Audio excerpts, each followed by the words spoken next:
नमस्कार, खबर control news में आपका स्वागत है। आज हम दिल्ली कैंट विधानसभा से कांग्रेस के नेता प्रदीप उपमन्यु जी क्षेत्रीय मुद्दों पर सीधी बात करेंगे। दिल्ली छावनी विधानसभा इस बार जो 10 साल से भूल करती आई है उसको सुधार करना चाहती है।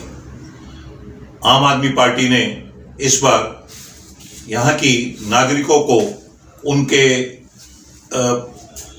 विचारों के विरुद्ध पुराने उम्मीदवार को फिर से उतार दिया है। श्री अरविंद केजरीवाल, अगर हम सब जानते हैं, ने आम आदमी पार्टी की शुरुआत 2 मुद्दों पर की थी, एक भ्रष्टाचार के विरुद्ध और एक कि हर बात, चाहे वो मैनिफेस्टो हो, चाहे कैंडिडेट तय करने हो, जनसंवाद से होगी।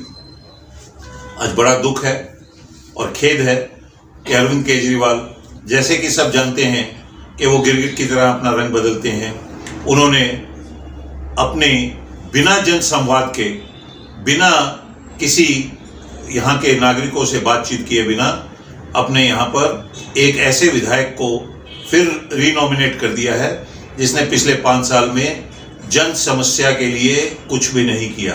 वही समस्या की बात की जाए तो क्या क्या समस्या बनी हुई है इस क्षेत्र में? देखिए, सबसे पहले तो जन समस्याएं मैं कई बार गिना चुका हूँ।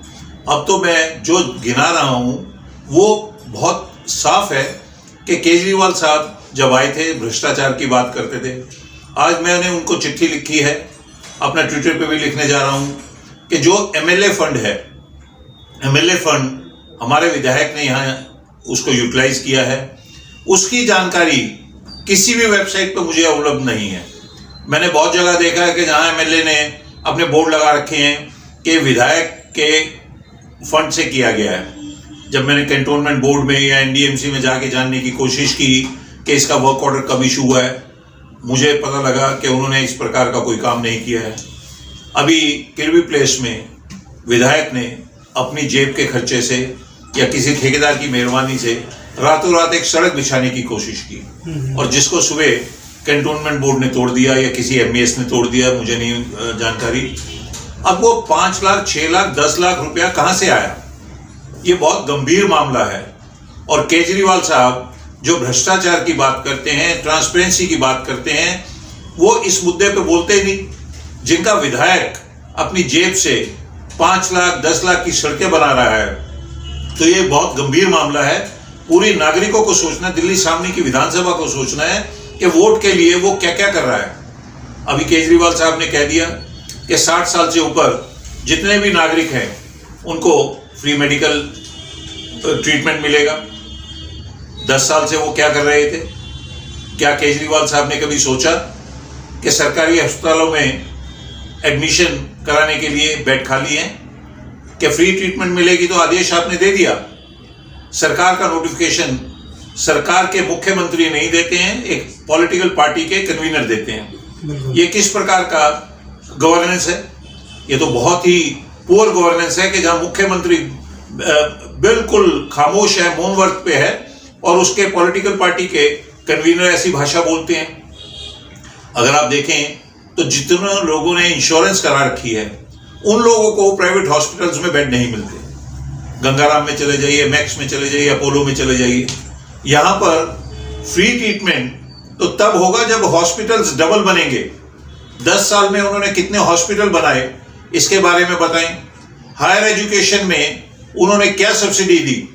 क्या SC ST के लिए फी वेवर दिया? क्या फी, जब एंट्रेंस एग्जाम होते हैं, जैसे IP यूनिवर्सिटी है, वहां पर IP यूनिवर्सिटी में 2000 रुपया, 2500 रुपया जो लगता है, क्या वो गरीब आदमियों के लिए कम है? नहीं। तो इसी प्रकार के जितना भी मॉडल गवर्नेंस का है वो इतना पुअर है। और मेरी समझ में सभी नागरिकों को मैं कहना चाहता हूं, केजरीवाल साहब को भी चुनौती है कि मुझसे बहस करें, कभी आके डिबेट करें इस बात के ऊपर कि उनका गवर्नेंस मॉडल क्या है। गवर्नेंस मॉडल ये नहीं है कि उसको अपनी सरकार को निजी संपत्ति समझ के ये बांट दिया, वो बांट दिया। गवर्नेंस मॉडल ये है कि एक सिस्टम डेवलप किया जाए जहां पर बड़ी ट्रांसपेरेंसी हो। हायर एजुकेशन में इतनी हाई फी हो चुकी है आज।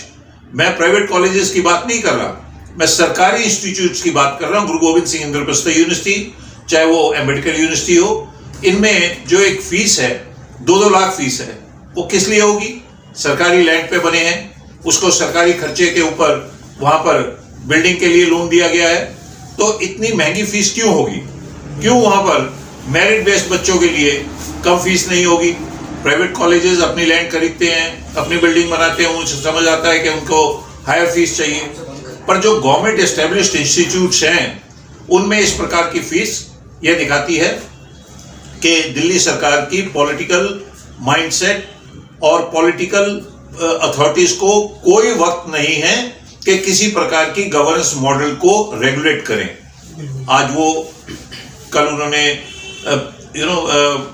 60 साल वाली जो की है, मुझे तो यही समझ नहीं आता कि उनको, फिर मैं रिपीट कर रहा हूं इस बात को, कि क्या वो जानते हैं कि कितने बेड खाली हैं? प्राइवेट हॉस्पिटल्स कितने बेड रखेंगे?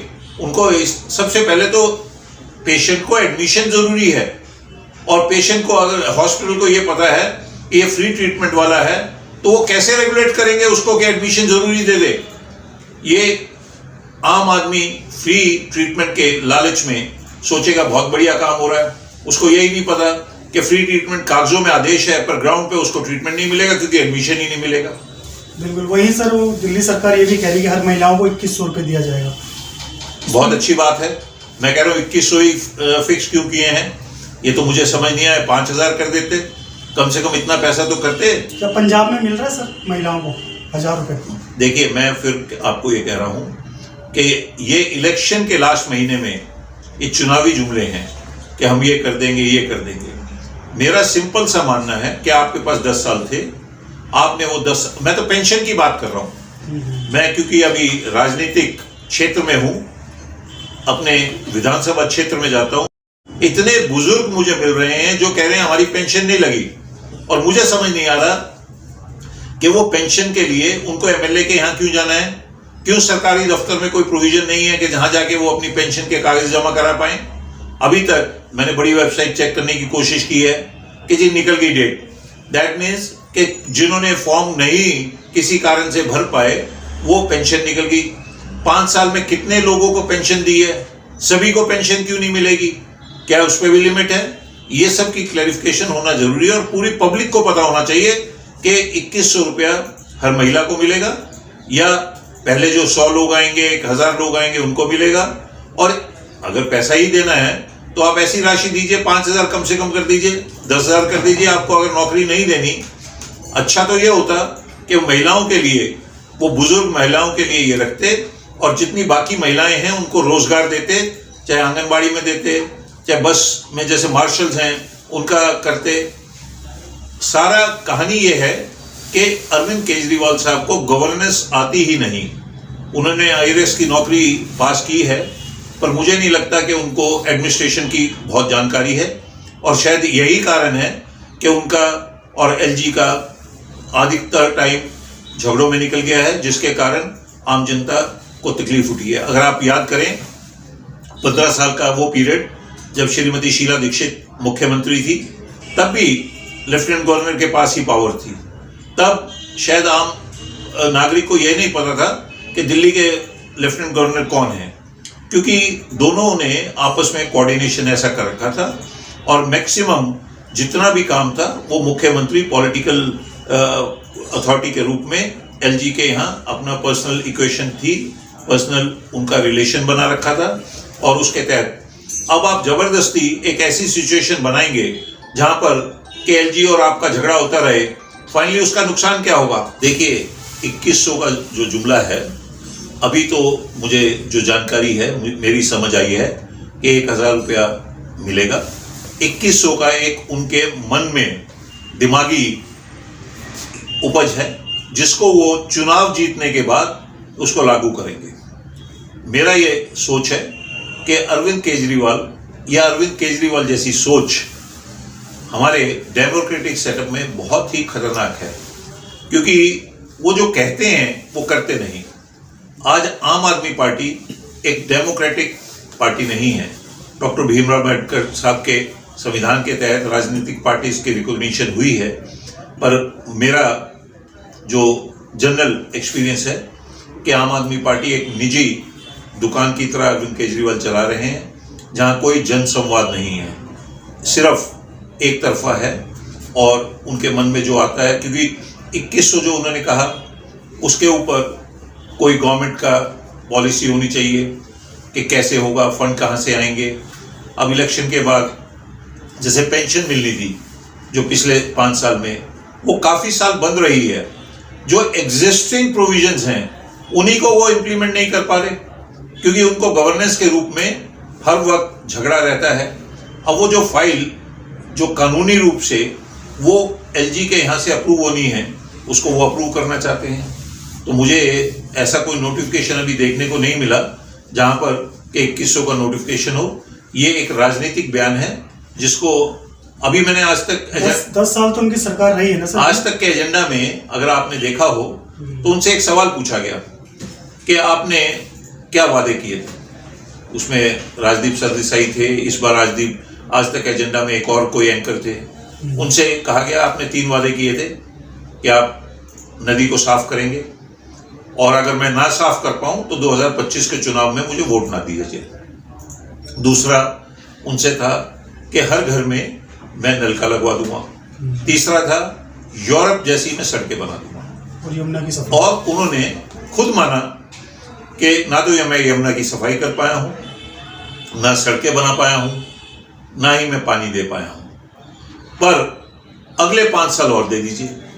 अरे 10 साल में अगर आप नहीं कर पाए, मैं तो केजरीवाल से आप एक सवाल पूछना चाहता हूं कि supreme court, honourable supreme court ने कहा कि आप बेल पे इस कंडीशन पे जाएंगे कि ना तो आप ऑफिस जा सकते हैं और ना ही किसी फाइल को साइन कर सकते हैं। ऑनरेबल सुप्रीम कोर्ट के आदेशों के अनुसार उन्होंने ये अपना मुख्यमंत्री पद से रिजाइन दे दिया, क्योंकि उनको पता था कि अगर वो रिजाइन नहीं देंगे तो अगले लास्ट के 4 महीने में सरकार कोई काम नहीं कर पाएगी।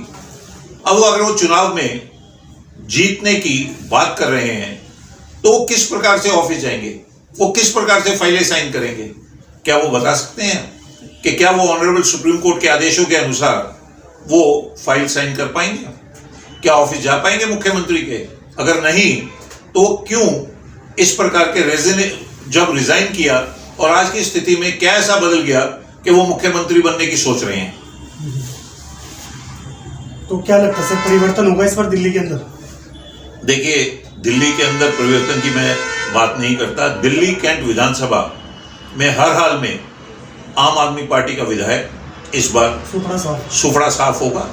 और यहाँ की जो उसके गलतफहमी है, यहाँ का विधायक कहता है मुझे सदर बाजार, गोपीनाथ बाजार, ओल्ड नांगल की वोटें ही नहीं चाहिए, मुझे तो एक पर्टिकुलर एरिया है जहाँ पर मैंने इनकी वोटें नहीं चाहिए, मेरे पास अपनी वोटें फिक्स हैं। आप उनसे पूछिए यहाँ के विधायक को कि कितने घंटे वो उपलब्ध रहते थे।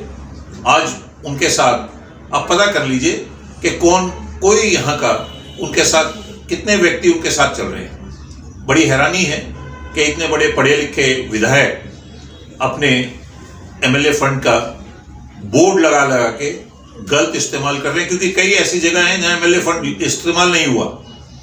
ऐसे पढ़े लिखे विधायक अपनी जेब से 5 से 10 लाख रुपया लगा के सड़क बना रहे हैं, जो सड़क सुबह टूट जाती है तो उनको खुद एडवोकेट हैं, वो जानते हैं कानून। अगर कानून की वर्क ऑर्डर के तहत उन्होंने वो सड़क बनाई होती वो कभी नहीं टूटती। तो फंड का दुरुपयोग हो रहा है सर यहाँ पर। देखिए, मैं तो पक्का मानता हूं कि वो 5-6 लाख या 10 लाख जो जेब से लगा के उन्होंने सड़क बनाई, वो कहां से आए, वो केजरीवाल को जरूर बताना चाहिए कि उसके एमएलए को क्या पार्टी ने फंड दिया है। अगर फंड नहीं दिया तो क्या वो एमएलए ने अपनी बैंक से निकाला, बैंक से नहीं निकाला तो क्या किसी ठेकेदार की मेहरबानी से निकाला? किरवी प्लेस में जो काम सरकारी तरीके से कर सकते थे, जैसे केजरीवाल साहब को सरकारी काम कराने का तरीका नहीं आता, ऐसे यहाँ के विधायक को सरकारी काम कराने का कोई तरीका नहीं आता, जिसके कारण यहाँ की जनता को काफ़ी निराशा है और काफ़ी 5 साल में बदहाली फेस करनी पड़ी है। दर्शकों को अंत में कुछ कहना चाहेंगे प्रदीप जी?